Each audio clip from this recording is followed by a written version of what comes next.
Hi, Shannon here. So today we are talking about saying what you mean, right? And recently I had a conversation with a client whose wife left him suddenly. She decided to leave the relationship one day without any warning, and he came home to an empty house. So no note, no phone call, no text, no email. She was just gone. And he didn't know what to do, didn't understand how it had happened, felt really shocked, hurt, angry, sad, anxious, taken advantage of, just you name it, a number of different emotions. He knew things hadn't been good for a while, and he knew that he wasn't happy in the relationship too. He thought about leaving, but he really didn't know how and wasn't really sure if that was the choice that he wanted to make. And now that choice had been made for him. Now, his wife called one day after she left. And when the conversation started and he had a turn to speak to her, he said, "What you did was wrong." Just 5 words, right? And from there, the conversation just kind of got louder, got a little more out of control. They both were going back and forth, kind of defending their positions. And it ended with her hanging up the phone. Now, there's probably plenty of people out there that would agree that what she did was wrong. But that isn't truly what he wanted her to know.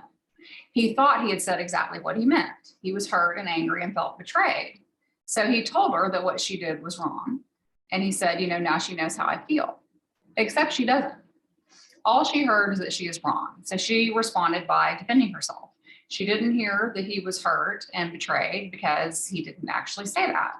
She can't read his mind, so she doesn't know how he feels, right? So are you saying what you mean in your relationship? Do you think you say what you mean when you're communicating with your spouse? More than likely, you're probably thinking yes. And, we think we say what we mean in most situations, but as you can see in that example, that isn't always the case. Oftentimes we end up telling the other person what we do or don't like about their choice or their action, but we don't really say what we actually mean and how we feel. And we think that other person is going to know exactly what we mean and how we feel because that's how we think about the situation. And that's how we think we would think about it if we were in their place. And so that all sounds really reasonable in our mind because we think other people are going to understand things in the same way that we do, except they don't.